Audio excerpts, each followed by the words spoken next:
implicações que tem, né? E o Rota 66 na Transmundial é de conhecimento de todos nós. Ele é diretor acadêmico do Seminário Servo de Cristo, que está vindo trazer o curso de mestrado aqui para Teresina. É pastor da Igreja Batista Nações Unidas, em São Paulo. E recentemente também foi convidado pela Convenção Batista Brasileira a assumir a direção acadêmica do Seminário Batista do Sul do Brasil, nosso seminário lá no Rio de Janeiro. O que sempre me abençoa no pastor Sayão é que ele consegue trazer uma palavra profunda, bíblica, com muita simplicidade e prática. Isso sempre me abençoou, sempre fui fascinado em ouvi-lo por conta disto. Pastor Sayão, obrigado por ter aceito o nosso convite. Seja bem-vindo ao nosso calor piauiense, né? E bem-vindo à nossa igreja. Muito obrigado, que Deus possa usar o irmão como Deus desejar, e o irmão tem o tempo que for necessário para falar o recado de Deus.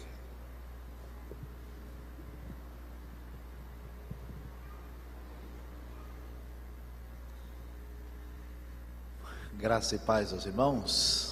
Muito boa noite a todos, um prazer. Agradeço ao pastor Gilvan Barbosa e queremos agradecer a Deus pela vida dos irmãos e parabenizar a Primeira Igreja Batista aqui em Teresina por esses 98 anos de bênçãos e pelo trabalho que tem sido feito tanto aqui na capital como também nas diversas cidades aí no interior do Piauí, né, nas regiões onde há ainda tanta necessidade de se ouvir o Evangelho de Cristo. É um prazer muito grande, uma alegria. Agradecemos a honra do convite de estar com os irmãos aqui. Antes de nós passarmos para a reflexão, só queria fazer um pequeno minuto de divulgação. Algumas pessoas têm ouvido e acompanhado o material do Rota 66. O Rota 66 agora, até num formato diferente, é uma Bíblia de estudo comentada em áudio. A Bíblia de estudo geralmente é aquela que a gente não quer levar para a igreja porque é pesada, né? Deixa em casa porque ela é grande, tem muita informação. Pois é, agora você tem a oportunidade de ter 250 horas de explicação sobre os textos da Bíblia. Por exemplo, você sabia que o cabelo de Absalão pesava mais de 2,5 kg? Por que será que pesava tanto? Porque Absalão fazia uma mistura de prata e colocava no cabelo para ficar assim, mais, né, um reflexo especial da época. Isso fazia com que o cabelo não só ficasse grande, como ficasse muito pesado. E há tanta coisa interessante na Bíblia, várias curiosidades. Quem são os filhos de Deus de Gênesis 6? Como é que a gente entende que um evangelho fala que tem 2 cegos em Jericó, no outro tem um só? Quem que está cego aí? Como é que a gente explica uma diferença dessa? Então o Rota são 250 horas de estudo e vai estar em uma situação especial. O nosso irmão Roberto, da Rádio Transmundial, está aí com a divulgação do material para aqueles que desejarem aprender. Além disso, tem o material dos Salmos, que o Rota aqui está em CD, MP3, e os Salmos são DVDs, são 8 DVDs de alguns Salmos especialmente filmados em Israel e explicados no contexto onde aquilo tem a ver com o próprio ensino do Salmo. Então você também tem esse material à disposição para ser divulgado. E um livro que acabou de sair, né? A gente lê algumas coisas assim que pretende ser mais profundas e não entende direito, mas esse livro tem aí, agora sim, teologia na prática do começo ao fim. Desde artigo muito fácil de entender, como Perspectivas e Protestantismo, Perspectivas e Problemas do Protestantismo pau-brasil, um artigo inteirinho, tudo com P no começo, contando a história da igreja brasileira, até uma avaliação da parada gay, a parada comparada, e falando várias coisas sobre a teologia, sobre a vida prática, como é que é essa reflexão bíblica que atinge a realidade do dia a dia. Um livro que acabou de sair, nós temos poucos exemplares à disposição. E finalmente, a Bíblia de Estudo Esperança, de uma Bíblia que foi reeditada, lançada na versão Almeida, século 21, que tem as perguntas que as pessoas fazem no dia a dia e que traz uma resposta bíblica. Então, por exemplo, a Bíblia fala alguma coisa sobre reforma agrária. Quais são as questões fundamentais sobre Deus e sobre Cristo que a gente deve saber? Como é que a gente responde questões ligadas à reencarnação? Todas as perguntas do dia a dia, são 365 estudos, ela vai estar à disposição, e no final a gente também pode fazer uma dedicatória para as pessoas que assim o desejarem. Então, está aí devidamente divulgado para os irmãos, todo esse material ministerial tem sido desenvolvido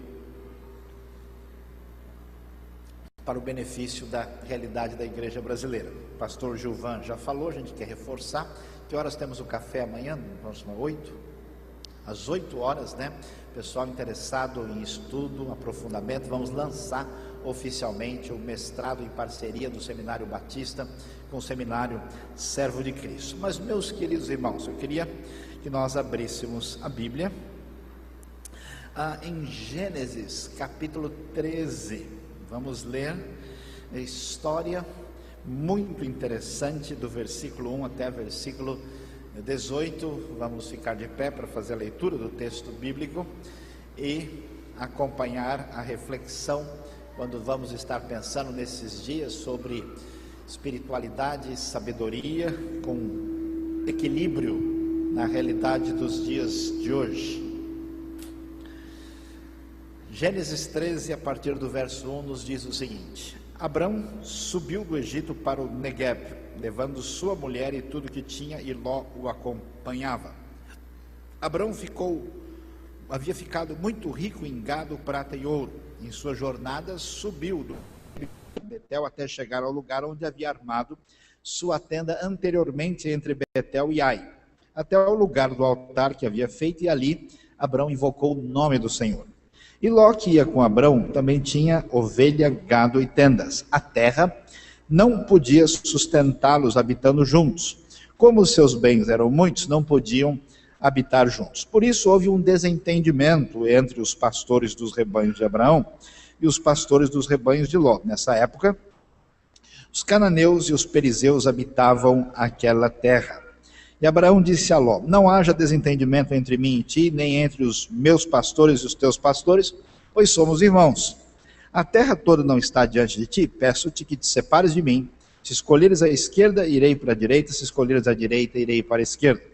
Então Ló levantou os olhos e viu todo o vale do Jordão, todo bem regado até chegar a Zoar, antes de o Senhor destruir Sodoma e Gomorra, como o jardim do Senhor, como a terra do Egito. Ló escolheu para si todo o vale do Jordão e partiu para o oriente. Assim se separaram um do outro. Abraão habitou na terra de Canaã e Ló foi habitar nas cidades do vale, mudando suas tendas até chegar a Sodoma. Os homens de Sodoma eram maus e grandes pecadores contra o Senhor. E o Senhor disse a Abraão, depois que Ló se separou dele: levanta os olhos agora e olha desde o lugar onde estás, para o norte, para o sul, para o oriente, para o ocidente, porque darei para sempre a ti e a tua descendência toda esta terra que vês. E farei a tua descendência como o pó da terra, de maneira que, se o pó da terra puder ser contado, então também poderá ser contada a tua descendência. Levanta-te, percorre essa terra, o seu comprimento na sua largura, porque eu a darei a ti. Então Abrão mudou as suas tendas e foi habitar junto aos carvalhos de Manre, em Hebrom, e ali edificou um altar ao Senhor. Deus abençoe o nosso coração. Os irmãos podem se assentar. Nós vamos hoje refletir sobre como dirigimos a nossa vida. Os irmãos sabem que quando nós fazemos qualquer coisa, os estudiosos têm avaliado bastante isso nos últimos tempos, que a maior crise que as pessoas enfrentam, especialmente nos dias de hoje, é saber tomar decisão. Por quê? Porque são tantas possibilidades, tantas alternativas, tantas realidades que se apresentam diante de nós, que na hora de tomar uma decisão é muito difícil, especialmente nos dias de hoje. Sociólogos explicam que nos nossos dias nós tivemos uma multiplicação de possibilidades e alternativas, que são tantas que as pessoas entram numa espécie de crise profunda porque elas simplesmente não sabem o que decidir. Até porque, por exemplo, uma pessoa vai escolher uma profissão, escolher uma faculdade, ele tem receio. Quando ele acabar de fazer a faculdade, o curso que ele fez já tenha sido engolido por alguma novidade do mundo da informática. Um computador inventa um software aí o sujeito fica desempregado no dia seguinte.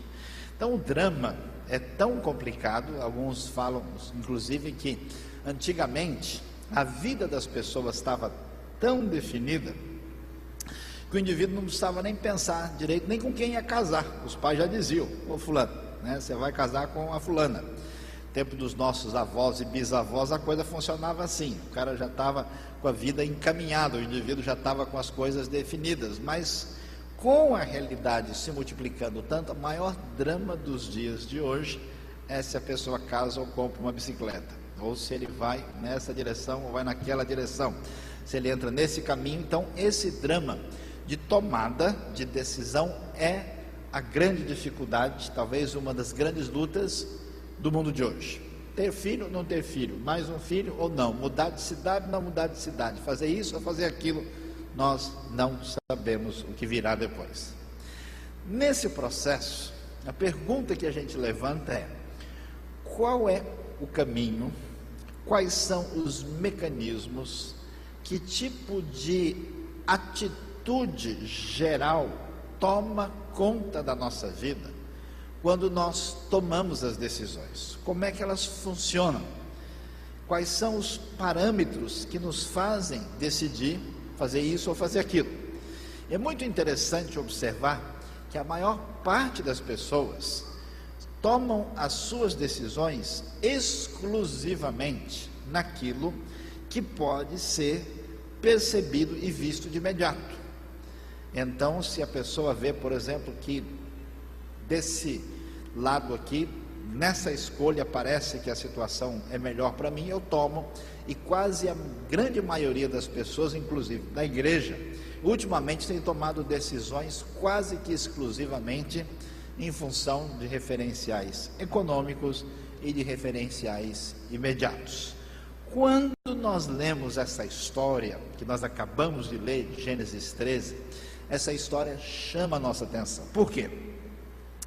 A Bíblia diz que Abrão, chamado por Deus, que deixa a sua terra lá em Ur dos Caldeus e se dirigem para a terra de Canaã, passando pela cidade de Harã, chegando ali inicialmente no norte de Canaã, lá no norte de Israel, um lugar interessante, em Dan, a antiga cidade onde provavelmente, seguramente, melhor dizendo, Abraão esteve. Acharam uma porta de cidade de 3.800 anos atrás, a mais antiga que existe em Israel, e muito seguramente que Abraão passou exatamente por aquela área onde é possível ver as ruínas do lugar até hoje.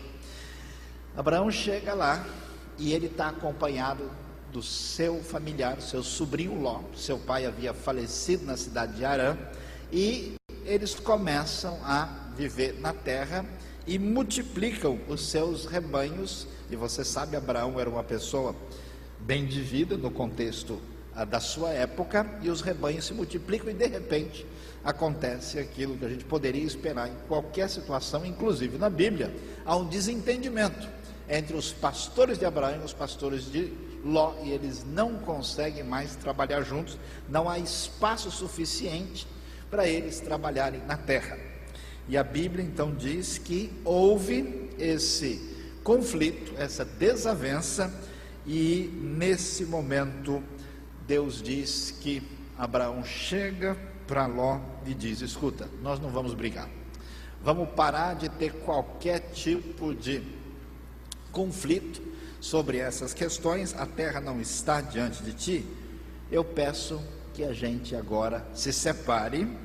Você pode escolher para onde você quer ir, e de repente, de uma maneira particular, o verso 10 do capítulo 13 vai dizer que então Ló levantou os olhos e viu todo o vale do Jordão. Os irmãos podem imaginar, né, os dois ali numa situação de conversa.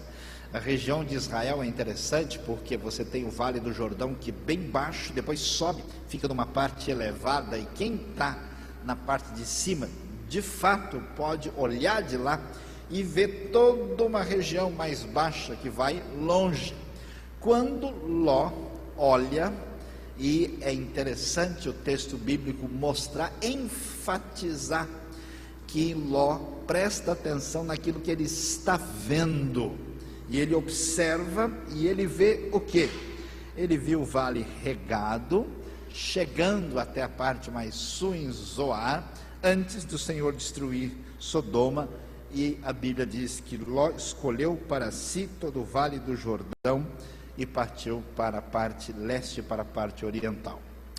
O que chama a nossa atenção aqui é a maneira como Ló toma a sua decisão. A decisão de Ló, ela é baseada naquilo que os olhos apresentam para ele.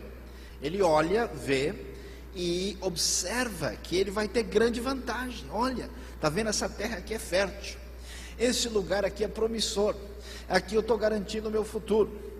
E olhando para a Bíblia, em diversos lugares, nós vamos ver o texto bíblico fazendo uma contraposição interessante, de pessoas que durante a sua vida sempre se guiaram por aquilo que viram. Deus, por exemplo, vai criticar muito o povo de Israel, que mesmo em face daquilo que eles tiveram condição de ver, eles não puderam crer em Deus. Enquanto gente, por exemplo, como aquela mulher de Jericó chamada Raabe, que não viu nada, mas ouviu falar, e ela creu.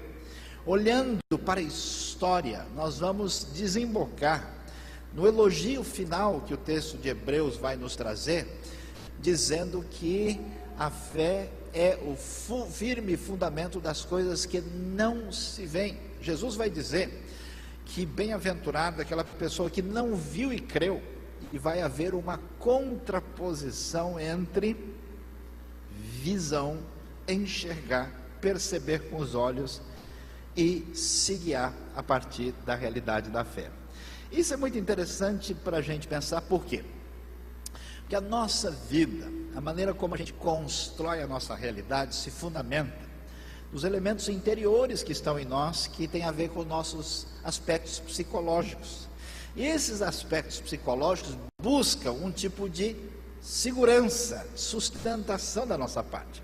Só que essa sustentação, ela acredita de maneira vã que a força da nossa segurança e sustentação está naquilo que está debaixo do nosso poder. Com isso, aquilo que a gente vê, aquilo que aparece aos nossos olhos, diante da nossa visão limitada, indica segurança e firmeza. Então nós acreditamos de fato naquilo que a gente vê e enxerga. E num processo de autossuficiência, a visão parece ser o tipo de percepção nossa das que mais limitam a nossa compreensão de toda a realidade, porque ela parece nos dar uma ideia de que aquilo que nós estamos percebendo e vendo com os olhos é exatamente aquilo que a gente deve ter como fonte da nossa segurança. Por isso que é interessante que os antigos pais da igreja e até estudiosos de hoje dizem que as pessoas saem na rua para fazer apenas duas coisas. Elas saem para ver e para serem vistas. Elas se preparam o tempo todo para que as pessoas as vejam da maneira como elas querem ser vistas e saem para ver tudo.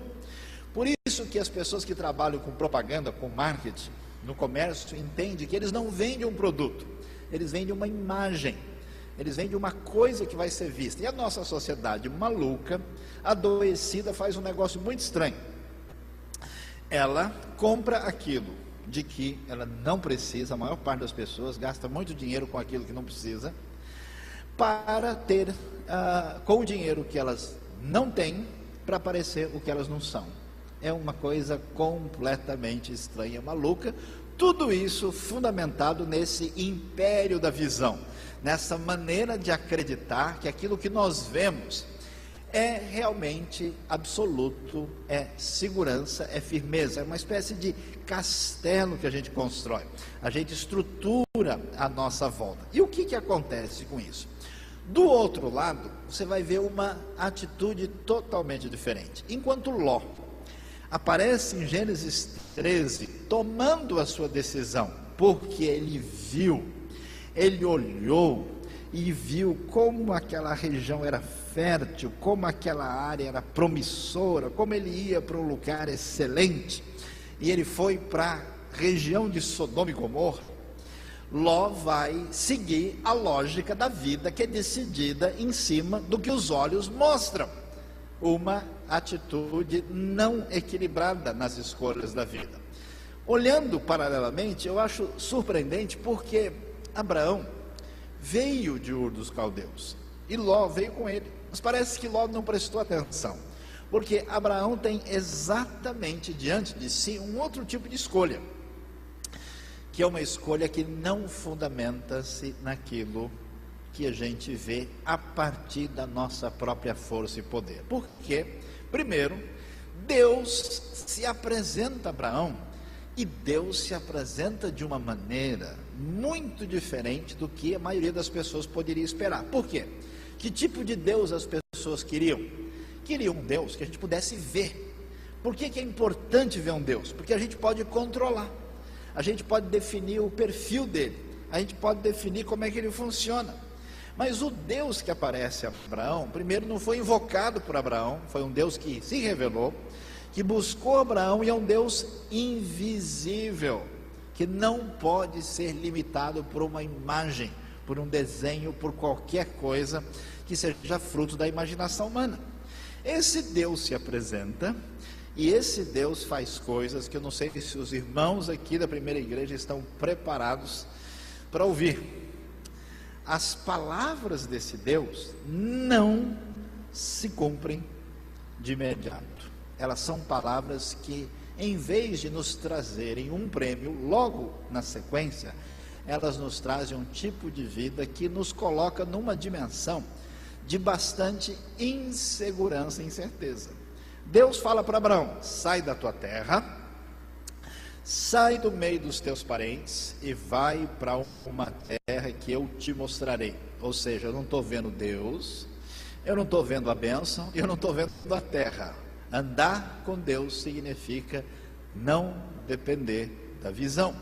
Abraão vai, e a história é complicada. No meio do caminho, o pai morre lá em Harã, quando ele tinha 86 anos de idade, e quando ele chega na terra de Canaã, não sei se os irmãos já perceberam com atenção, capítulo 13, versículo 1, logo a gente vai ver que ele chega na terra, e ele vai, na verdade, capítulo 12, verso 10, houve fome na terra, e Abraão teve que sair correndo para o Egito. Então preste bem atenção, como é que Deus trabalha na vida de Abraão. Deus diz: Abraão, eu quero que você faça apenas uma coisa, você me siga confiando em mim, eu prometo bênção para a sua vida, e você não poderá dirigir a sua vida confiando na visão. E Deus vai fazer isso. Primeiro, Deus não aparece para que Abraão veja qual é a sua forma. Segundo, Deus só tem uma coisa a oferecer a Abraão: a sua palavra, que é a fonte de firmeza e de segurança de Abraão. Terceiro, aquilo que Deus disse, o livro de Gênesis vai colocar de tal maneira que, se você ler Gênesis com atenção, que pouca gente faz, você vai sentir o frio na barriga de perceber que tudo aquilo que Deus prometeu, quer ver que não vai acontecer. Como é que aparece isso? Primeiro, Deus disse para Abraão que ele ia ser abençoado com muita fartura. Ele chega na terra, houve fome na terra. Escuta, será que foi Deus mesmo que falou? Eu comi uma feijoada forte e o negócio está meio complicado, aí eu estou vendo coisas. Quando ele tenta fugir da fome, ele vai para o Egito, o faraó quer tomar a esposa dele. Por que essa história aparece lá em Gênesis? Porque Deus prometeu para ele uma grande descendência, e o texto está mostrando para a gente que tudo aquilo que foi promessa divina parece estar sendo ameaçada. A bênção não chega, a terra está cheia de fome e a esposa quase vai embora. E mesmo que ela não vá embora, filho que é bom, ela não consegue ter também. Então, Abraão fica numa situação de total dificuldade diante daquilo que Deus diz. Meus queridos, nós estamos na época da visão, na época em que tudo parece real para nós, na época do iPad, né?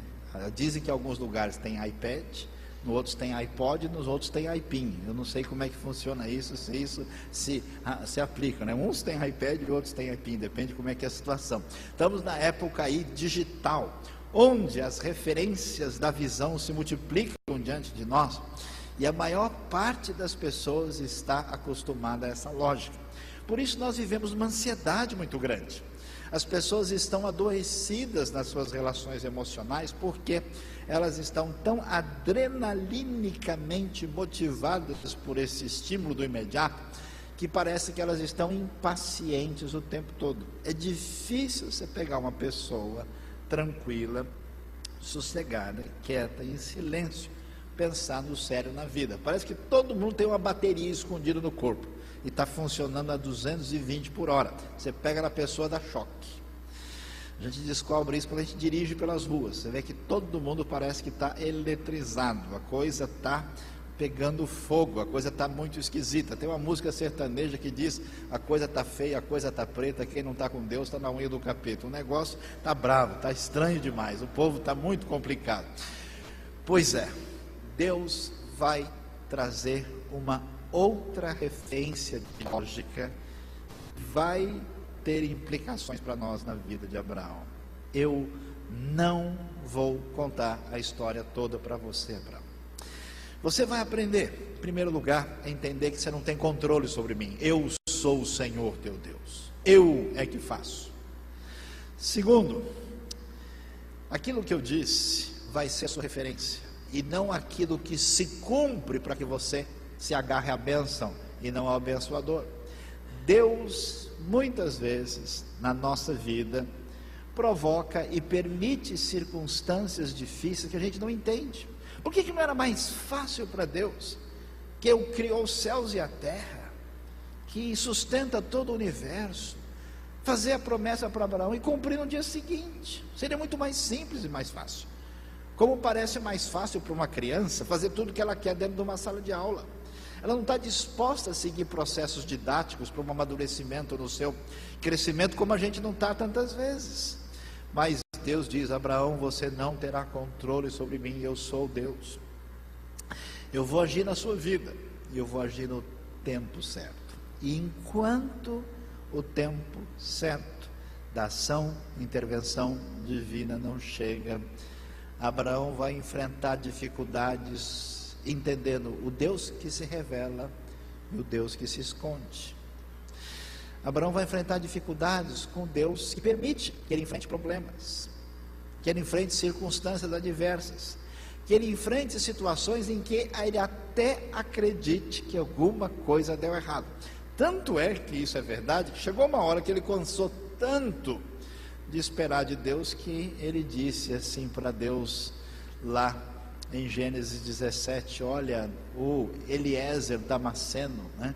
Ele vive na minha casa. E Deus diz: olha, não é esse o caso. Aí quando ele viu que o Eliezer não dava, ele tinha uma serva chamada Agar, combinou com Sara, o que era costume da época, inclusive quando a mulher não tinha filhos, ela podia ter filhos por meio da sua serva, e eles resolveram, já que Deus está demorando, a gente resolve a situação aqui agora, e eles tiveram o Ismael, e a gente conhece toda a história de como as coisas aconteceram.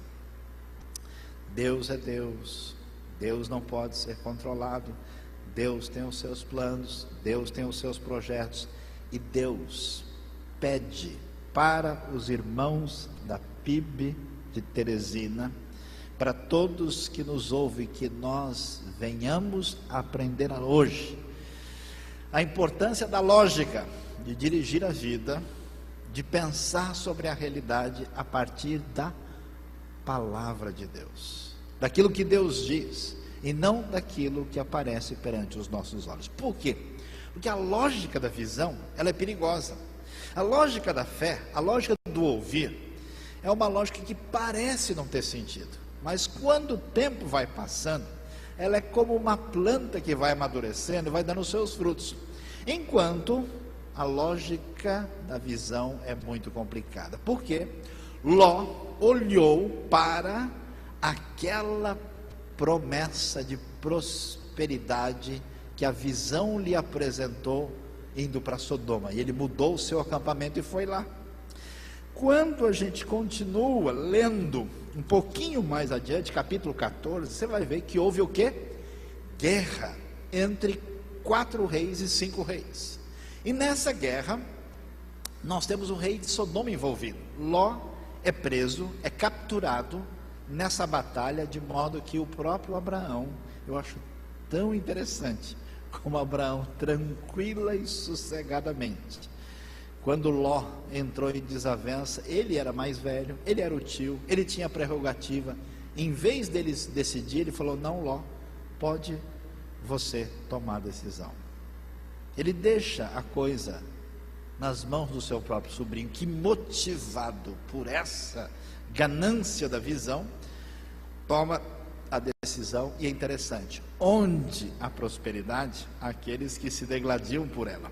Onde há o reino das aparências, há aqueles que fazem o que não deve para alcançá-la. E Ló é refém dessa situação. Ele achou que ia achar só prosperidade, achou guerra, achou conflito, achou problema e terminou na cadeia. Quem foi que foi salvá-lo? Foi Abraão, com os 318 homens nascidos em sua casa, que livrou Ló. E o tempo passa, e nós vamos ver o que acontece nesse processo. Primeiro problema de quem seguia pela visão é não perceber que as outras pessoas com sentimento negativo, de maneira semelhante, estão motivados pelo mesmo tipo de ganância que a visão apresenta. O segundo problema é que quando a gente anda na lógica da nossa segurança, da defesa da nossa vida, da defesa do que os olhos nos prometem, nós vamos negociar valores. Ló tinha que morar em Sodoma. Bom, mas para a pessoa viver aqui, ela tem que ser mais flexível. Sabe como é que é? Afinal de contas, a cidade aqui tem os seus costumes, o seu comportamento. E Ló subiu muito na vida. Tanto que subiu que quando os anjos vão visitar Sodoma no capítulo 19, nós vamos descobrir que Ló está na porta da cidade. Estar na porta da cidade significa ser alguém importante. Significa estar entre as pessoas que tomam decisões valiosas na cidade. Ló cresceu, Ló ficou bem de vida, Ló prosperou, Ló foi longe, mas Ló negociou aquilo que é parâmetro de vida, que se fundamenta na palavra divina e não naquilo que a gente vê. Conheço gente muito bom, crente, pessoa que ama Deus, mas começou a melhorar um pouco de vida, a sua maneira de agir é diferente. Ele já não se preocupa tanto com certas coisas que ele percebia ser problema anteriormente. Seus valores morais até podem ser um pouco negociados, afinal de contas, ninguém deve ser tão radical assim, não fazer isso, aquilo. Pessoa, por causa de posição social, por causa de um nome perante os outros, por causa de aparência na sociedade, negocia valores importantes do reino de Deus. Ló chega ao ponto que quando os visitantes recebidos na sua casa estão em perigo, ele entra numa situação confusa, vai lá fora conversar com os homens maus de Sodoma e diz para eles: olha, vocês não querem usar minhas filhas? Olha, eu entrego minhas filhas para vocês, aí deixa o pessoal em paz. Toda vez que a gente, para alimentar o que os olhos nos prometem, chegar longe naquilo que parece vantajoso, negociar o que é importante, a gente vai se ver em dificuldades mais tarde. Ló nem sabia como reagir, ofereceu as próprias filhas para resolver uma situação que parecia sem solução. Aquilo que os olhos prometem sempre vai acabar. todo o reino de Sodoma, toda aquela grandiosidade. Eu fico impressionado com pessoas na vida que subiram artificialmente em cima do mundo da visão, e quando começam a descer, nem conseguem lidar com isso, entram em desespero total. É como furar uma bexiga, um balão, a coisa murcha. E agora chegou a hora do fim de Sodoma. É tão interessante viajar pelo mundo, ver as antigas ruínas que a gente vê da Grécia, da Roma antiga, dos grandes impérios, quanto poder e glória. Tudo acabou, tudo se foi, tudo desapareceu. O povo de Israel continua em pé, a igreja de Cristo permanece funcionando. Todo mundo de glória e poder que deixam os olhos encantados não tem sustentação. Chegou a hora do fim de Sodoma. Sodoma vai acabar. Vamos embora. Ninguém nem acredita. Os genros de Ló, acho que é brincadeira. Ló desesperado, vamos embora que vai cair fogo do céu. Numa situação muito difícil, o pessoal sai arrastado da cidade. E Ló finalmente perde a sua família.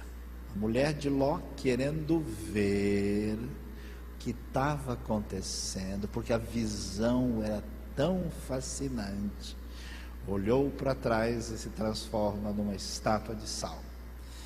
As filhas de Ló, os irmãos sabem, comportamento tão complicado, vão ter filhos do próprio pai.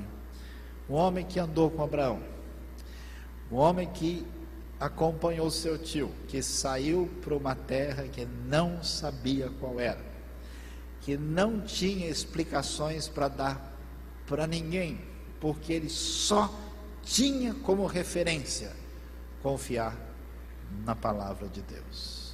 Deus disse, eu sei que é verdade, mas Abraão, a terra, o negócio está feio aqui. Deus disse. Mas Abraão, a sua esposa, está difícil o negócio aí. Deus disse. Única expectativa de Abraão, confiar na palavra de Deus. E eu acho tão interessante que depois da escolha de Ló, no próprio capítulo 13, em seguida, depois que Abraão abre mão, abre o espaço, deixa Ló decidir, a Bíblia diz, e o Senhor disse a Abraão depois que Ló se separou dele. Agora sim, Abraão, levanta os olhos. Agora você pode olhar. Sob a palavra de Deus, olha essa terra, está vendo? Tudo isso que eu darei a você e aos seus descendentes. E Abraão habita a terra de Canaã. E o texto do capítulo 13 termina num culto, dizendo que quando Abraão chega em Hebrom, ele edifica um altar ao Senhor. Meu querido irmão, minha querida irmã, como é que a gente tem dirigido a nossa vida? Conheço gente que lê a Bíblia de verdade, lê a Bíblia com um sentimento precioso de que o que está escrito aqui faz diferença na vida da gente. Eu conheço pessoas que leem a Bíblia artificialmente, como se fosse um mecanismo mais ou menos metódico e mágico. Eles não mudam sua prática, suas ideias, não transformam o seu pensamento. Eles leem porque, quase como assim, para dar sorte, né? Igual o sujeito que deixa a Bíblia aberta no Salmo 91 lá, para não pegar um mal olhado para o lado dele, ele vai lá e mais ou menos deixa o negócio ali. Como é que a gente tem conduzido a nossa vida? Nos negócios, na família, na criação de filhos, na maneira de entender o mundo. Será que você tem permitido que a voz de Deus, a nossa única segurança, princípio de Deus, o caminho dele, direcione a sua vida? Eu tenho ficado assustado com pessoas que estudam em seminários. Depois de alguns anos, ficam muito fascinados por um grande sociólogo, um grande psicólogo, um grande teólogo, um grande estudioso, e não estão fascinados com Davi, com Moisés, com Paulo e com o Senhor Jesus. A única maneira de tomar uma decisão na vida, fundamentada, que vai garantir na sua vida Segurança verdadeira e uma vida abençoada é fazer isso debaixo da palavra do Senhor, do que Deus diz, e não do que os nossos olhos nos prometem, daquilo que parece ser o centro da nossa segurança.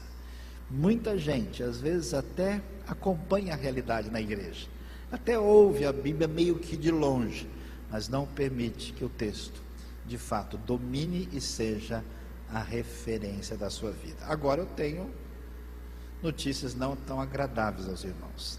O caminho de Ló é muito mais interessante, é bonito, você vai ver assim, é fascinante. Cidade de Sodoma chamava atenção, dava uma visibilidade, assim, uma posição maravilhosa no início. O caminho de Abraão é mais complicado.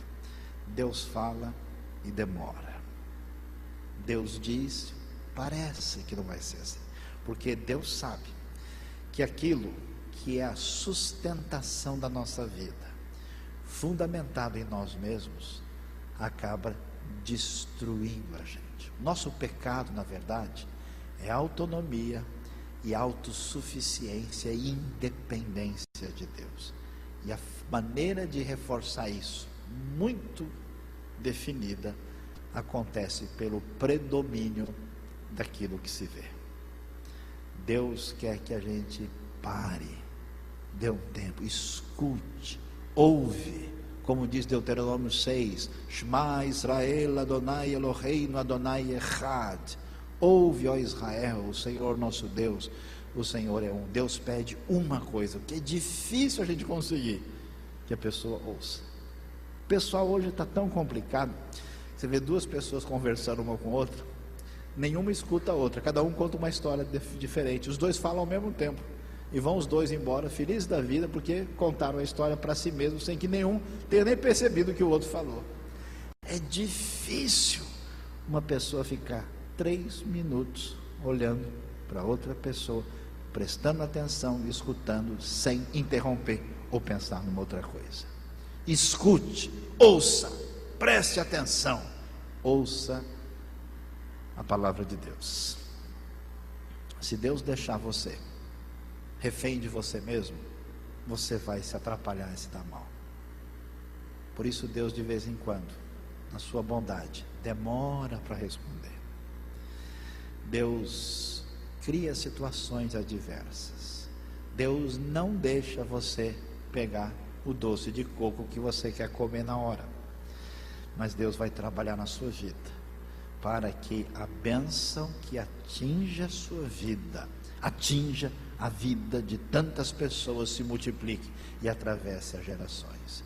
Por isso, na hora de conduzir a sua vida, na hora de tomar as decisões, na hora de escolher para qualquer lado que você vai andar, sempre lembre-se que há o que você vê e o que Deus diz. Preste atenção na palavra divina e que ela seja a direção da sua vida e da nossa querida igreja PIB de Teresina. Deus abençoe o nosso coração nessa noite. Louvado seja Deus.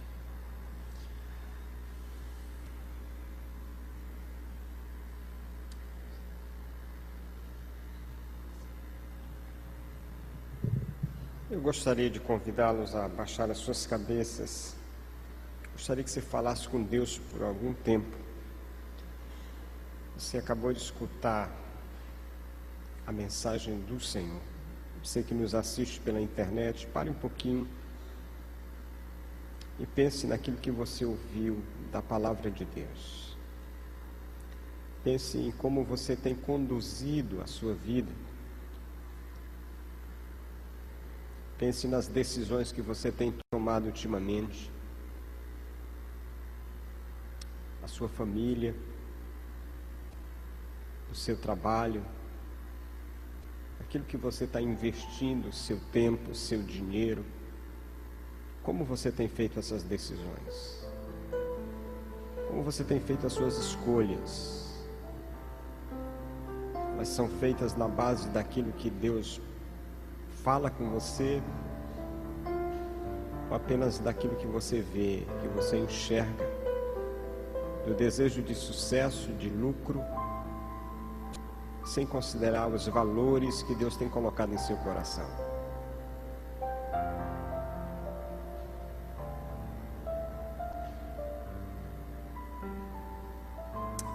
Nas escolhas que você tem feito, você tem mantido os valores da sua fé, ou ao longo dos anos você tem esquecido os valores, abandonado, deixado de lado as balizas, aquilo que firmava, que sustentava a sua fé. Onde estão os valores do reino de Deus na sua vida?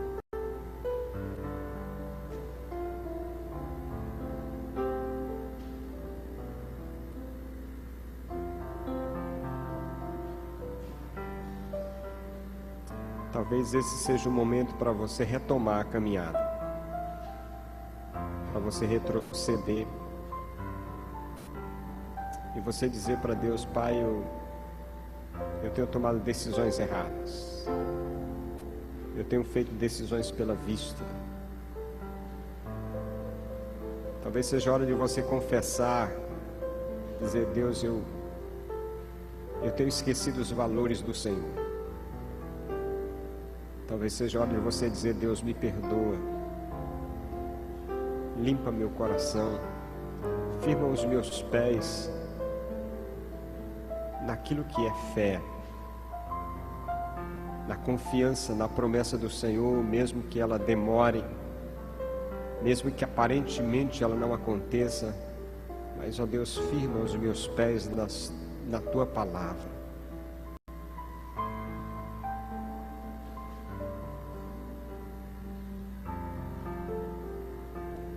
Deus ouve a nossa oração. Deus faz com que o que aqui ouvimos hoje sirva para uma reflexão profunda, para uma retomada de caminhada, para uma reconsideração dos nossos passos. E se em algum ponto, Pai, percebemos que os valores estão sendo abandonados e esquecidos, nos dá de volta a coragem para dizer não, a coragem para firmar a fé no Senhor, mesmo que aqueles que estão ao nosso redor nos contrariem nisso. Mas muda, Deus, a nossa visão. Muda a nossa visão para uma visão de fé, de confiança, de dependência.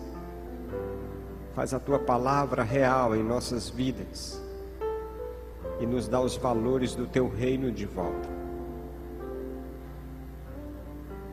Atende a nossa súplica, Pai. Em nome de Jesus. Amém. Eu quero convidá-lo a voltar aqui amanhã novamente, para mais um encontro, para adorarmos a Deus juntos, mas ouvirmos a palavra dEle. Ali na saída você vai encontrar alguns livros, alguns materiais do pastor Luiz Saião. Você pode adquirir e ele vai fazer também eu vou tentar achar um lugar ali para ele fazer uma dedicatória para você. Mas muito obrigado a todos que chegaram aqui. Vamos ouvir a última música do coral, antes de sair com a nossa música final.